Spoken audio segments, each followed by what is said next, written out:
So I was inspired to document my personal expansion process because let's be real, I am literally still in one of sorts. Expansion to me is all about closing the gap between where you are and where you want to be.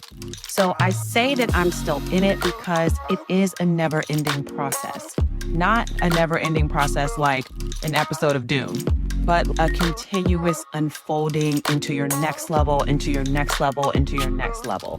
And so we will always be in the process of expanding. And I felt such a deep pull to capture this journey as I navigated kind of the highs and lows of transitioning from my 20-year career in corporate America to building Zenhergy from the ground up. And as I connected the dots between what I was asking for and what was actually showing up in my life as I was going through this pivot, I immediately thought about all of you guys. And I thought about those of you that are in the midst of your own expansion, but you don't necessarily have the perspective or the guidance. And without that, you could miss the very subtle, gentle nudges because you're not quite as tuned in. And so your process of expansion may not be as seamless as someone that has that perspective. So I felt like this is where I come in. Let me document my process because of the line of work that I do and what I feel like my gifts are. Although I am in something that may feel unknown or uncomfortable, I still am able to have the 30,000 foot view of what I know I am going through and what I am creating. So I say all of that to say, I developed these 5 steps as I was going through them. Like I would be going through something that may be lasting like a week or so where I'm digging into something particular. And once I'm past it and I was on the other side of it, I was like, oh, that was this. And then the next week I was going through something else, or the next month and I'm like, oh, that was this. And I just kept a little note in my phone notes. And so by the time I was done and I felt like I had completed a particular transition of something I was asking for or dealing with, I had 5 steps. So here they are. These steps are tailored to help you move through expansion intentionally. And that is the operative word. So it could be that you are in the middle of your expansion right now and you just didn't know what to call it, but you've been feeling some type of way about things. Or you could be the type of person that you are like a self-development junkie and you're like, ooh, a process.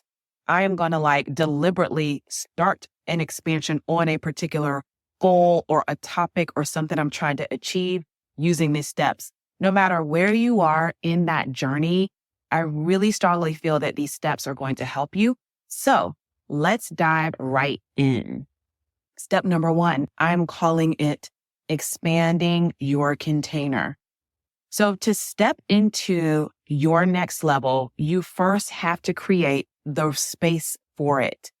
I labeled this step expanding your container because it's all about clearing out the things that are holding you back, meaning limiting beliefs, trapped emotions from things that have happened that you haven't quite healed from or let go of, unresolved trauma that takes up valuable mental and emotional space.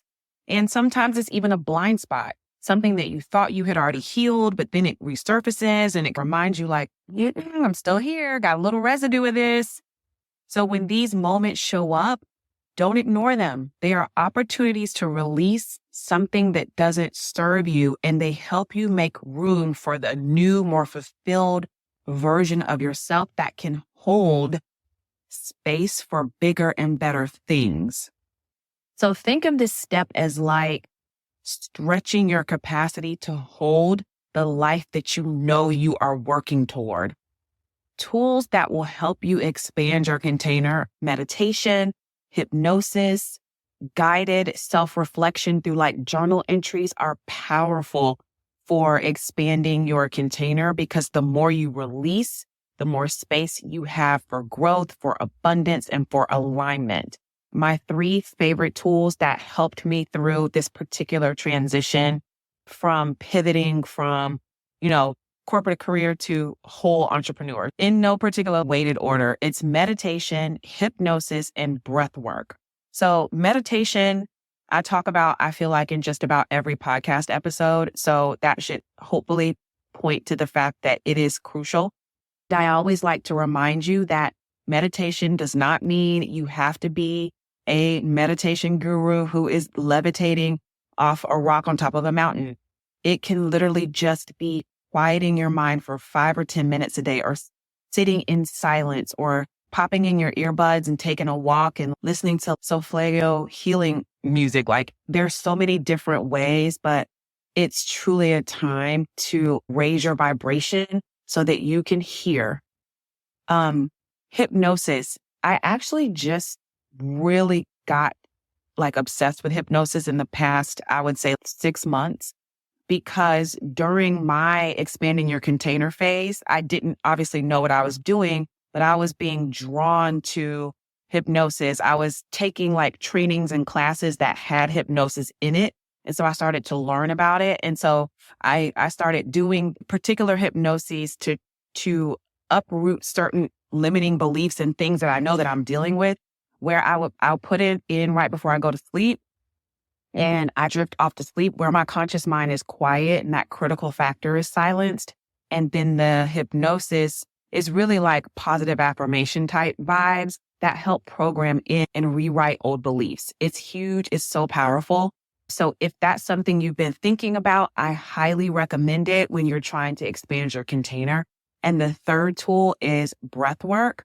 I swear by this. Let's just call this expand your container period like 60 days. I probably did breath work once a week, and I kept going back in with intentions to release things that I just got from meditations. And just because I was deliberately raising my vibration every day and I had an intention, I would get guidance on, oh, this is a trigger.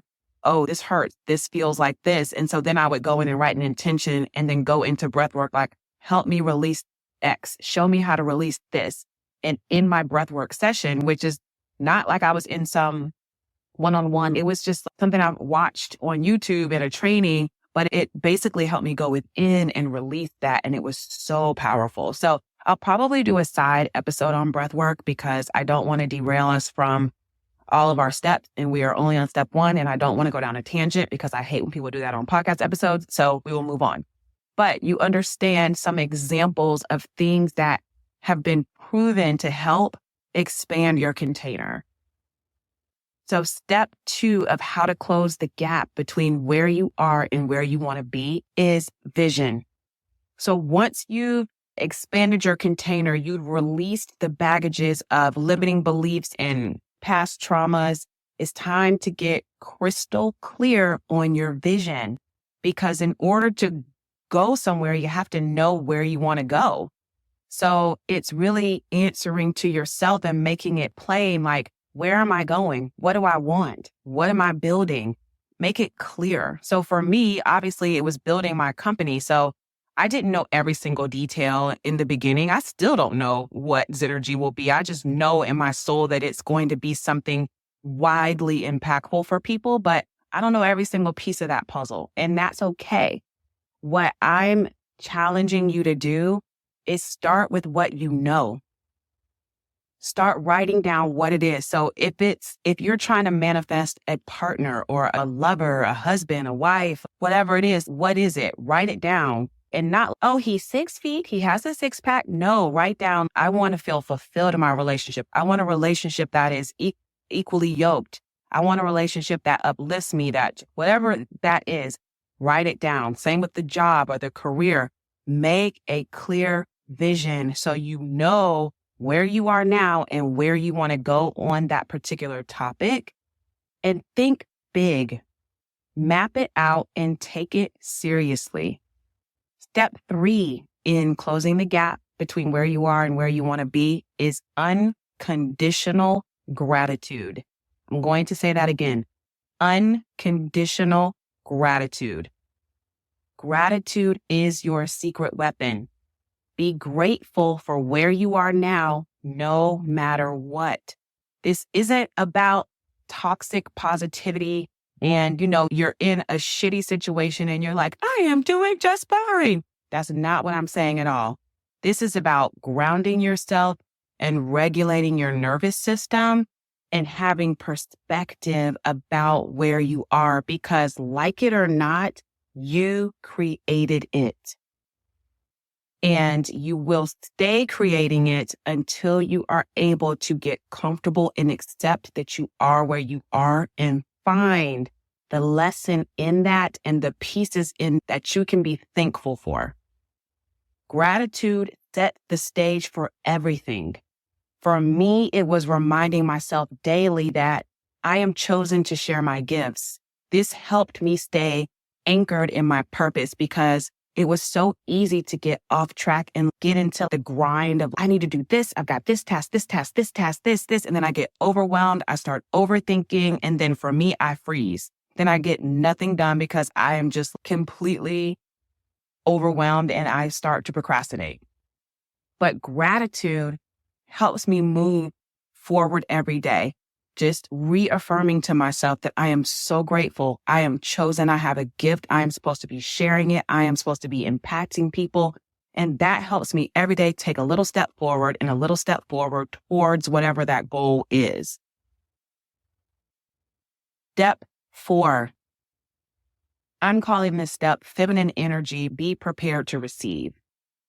Don't let the term feminine energy throw you off, especially if you are a guy that's listening to this. Feminine energy allows and receives. Masculine energy provides. When you are going through an expansion process, you have to allow space to receive. You have to be able to receive guidance, receive advice, receive things from people. You have to be able to actually receive, because now you've built a container and you have to be able to take the things in. So if you're too caught up in the masculine energy of control, provide, do, then you miss out on receiving. For me, this looked like decluttering my space. I was so compelled to clean things, like purge closets, reorganize drawers, cleaning out the junk drawer in my kitchen during this particular leg of my expansion. I can't even explain how strongly pulled I was to do some of that stuff. At the time, I didn't understand it. I just knew that maybe I had come out of a breathwork session and I released something. And what I released had nothing to do with cleaning or purging. But like the next day, I just felt like, I'm going to clean my closets today. I have too much stuff in here. What I now know is I was creating space in my energy realm to hold more, creating space in my closets, in my kitchen, in my life. I was buying myself flowers every week. I was really leaning into femininity. I wanted to wear silk PJs all the time. I actually still do that. I was taking myself out to lunch, to solo lunches by myself at my favorite restaurant on Fridays, and just completely being in a space of being free in whatever time I could. And that opened me up to receive. And so even these little small acts, like taking myself out to a solo lunch, created space for clarity for me. When I followed those nudges, like going to my favorite restaurant for lunch, just to sit and take myself out, not fill up my schedule like, let me meet my girlfriend, let me meet so-and-so for lunch. No, by myself, I sat at the bar. I happened to sit next to a woman, got into a conversation with her. Of course, she starts telling me her whole life story unsolicited, which is fine. I'm so here for all that. But that gave me a course idea, because it sounded like some things that I know that other people are dealing with. So if I didn't prepare myself to receive, I would not have gotten it. But I have been asking for things, and in me following those nudges, I received. Another quick example of that is I noticed during this feminine energy phase, I would see patterns. Like every other podcast I would listen to had an underlying theme, or it actually answers the question to what I put out when I was in my breath work, asking to release something. And I got the download of what I needed to release. And when I got out of the breathwork session, my man said, well, show me how to do that. And then sure enough, at the following days, random podcasts are popping up in my feed and it's answering the questions. And so I'm saying that to say, do not take for granted the little things. That is how higher power, God, source speaks to you when you are in an expansion phase. It's by these things that line up that are like gently placed in front of you. And if you are not cognizant that you are in an expansion era and that you should be open to receiving, you will miss those things. And then you have to go through a different way to learn it. And that may be okay, because clearly we've all done that throughout our lives. But why not do it in a way that feels smooth and easy? And lastly, step 5 in how to close the gap between where you are and where you want to be is devotion. When you are feeling aligned and in flow because you have done the previous 4 steps, lock it in with devotion. And what I mean by that is create something daily that reinforces your commitment to yourself. If that's journaling, if that's affirmations, take consistent, intentional actions. This is not about perfection. It's about showing up every day as the version of yourself who already has that thing that you wrote your vision about. Because when you start taking those daily steps, you are truly aligning your subconscious mind and your conscious mind. And that starts to make the work feel natural. And when you get into that natural feeling, then it's like you're making it known to yourself and to higher powers above that you're serious about your next step. And you have to convince yourself less and less to do the work. So that is what I mean by devotion. And I hope that makes sense. These are my 5 steps to expansion. As I wrap things up, know that expansion is a journey of becoming, and it's not always going to be easy, but it is always worth it. These 5 steps guided me, and I hope they can guide you too. I hope that you are vibrating higher now than you were when you came. Let's walk this path of expansion together, and let's close the gap to our best selves. Please make sure that you share this podcast, you like it, you subscribe, share it with someone who is ready to grow. I wish you love and light, and I will talk to you soon.